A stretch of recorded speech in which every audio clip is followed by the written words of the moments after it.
I'm joined by Professor Yossi Mekelberg. He is a fellow of Chatham House and a Middle East expert. And I made the point, Yossi, before the break, we hear about all these places on the news, but people's knowledge is not that great. So take us back to the very start, the formation of Israel. All right. Good evening, Nigel. What you look here in the map between the Jordan River, you know, the Dead Sea there, Sea of Galilee, and the Mediterranean Sea, all the way to the Gaza Strip.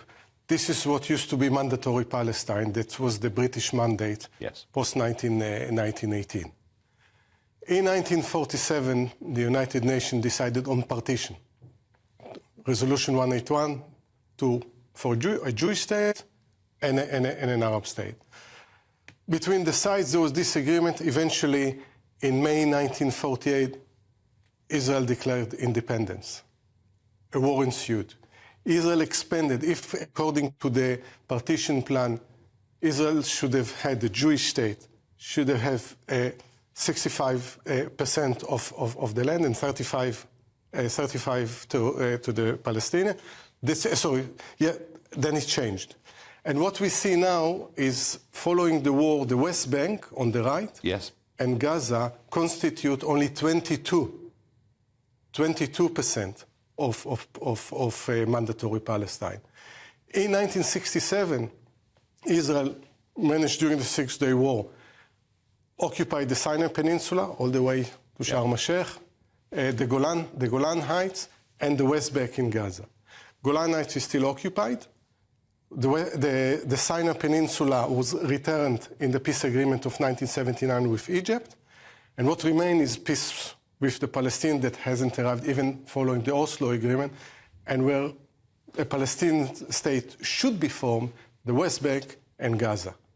What we see right now is actually, because also not only they're geographically divided, they're also politically divided. West Bank is ruled and governed by the Fatah movement, the more secular, and the PA is ruling it, and Gaza, after the election in 2006, is actually governed by Hamas. It's governed by Hamas. They are in control. Bear in mind, they won the elections. The last election, 17 years ago, they won the election, but the world refused to recognize it.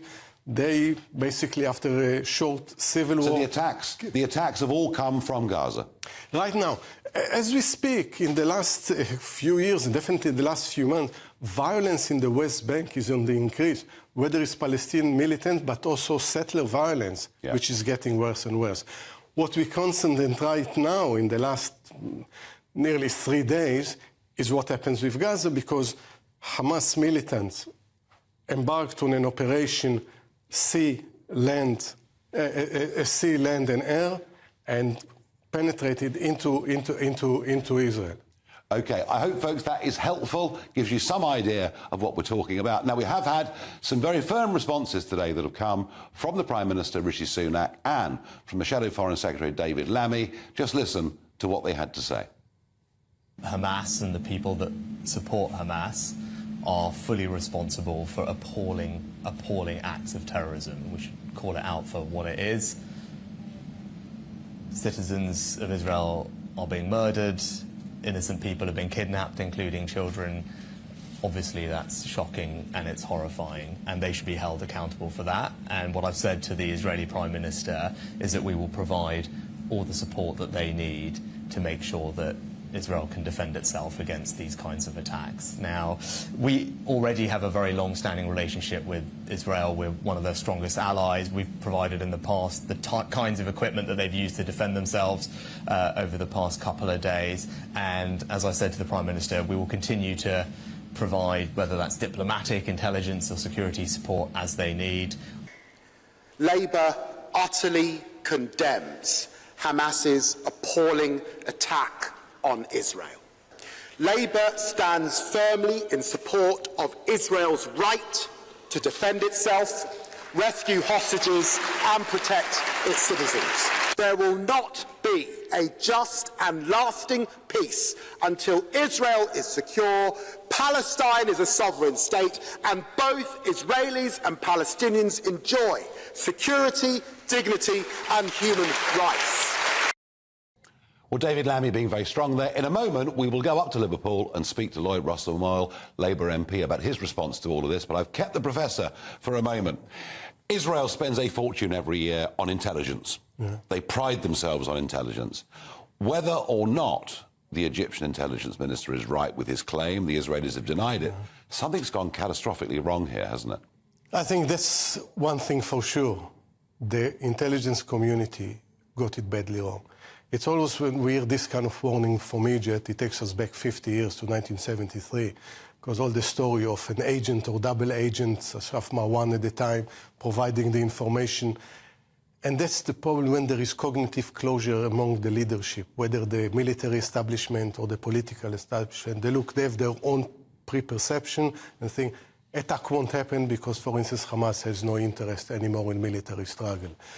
We don't see the military capabilities. And more than that is the assumption was that if there would be troubles, bear in mind the last month was mainly Jewish holidays. Yeah. So the fear was that the situation would flare up in the West Bank. So units were moved to the West Bank.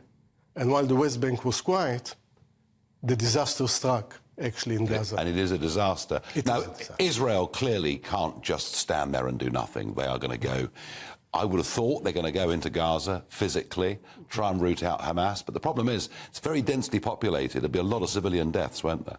Again, one of the things we saw on the map, Gaza is a really small place, 360 square kilometers, the home of 2 million people, most of them refugees, including refugee camps. Any idea of entering into Gaza and fighting door to door would be horrific. It can be horrific for both sides. Yes. And that was exactly what the security force, the IDF, tried to avoid all these years. There was pressure before that. Go and eliminate Hamas. But this is the nightmare scenario for everyone. The problem is Hamas pushed Israel to a corner that it has to react. Yes. It has to reassert itself, the deterrence to reassert itself. But I think it should come with a caveat and a big warning here to Israel too. Hamas succeeded, so to speak, militarily, probably more than it envisaged, because there was no defense. As a result of it, it pushed Israel to probably react more than it ever wanted. They need, even at this terrible time, there are cause for revenge, and maybe the blood is boiling, always think about the day after the war. Always plan for the peace after that. What situation and how you want to leave Gaza. Most of it's not most of, 99.99% and more of Palestinians live in Gaza. And bear in mind, they lived under blockade, under siege for many years now. Have nothing to do with Hamas, has nothing to do with militancy. Hitting the Hamas is one thing, causing also responding with atrocities, with more atrocity is not the answer. But as you say, they've been pushed into a corner. But Yossi, thank you for coming in, giving us your expertise. We'll get you back over the course of the next couple of weeks.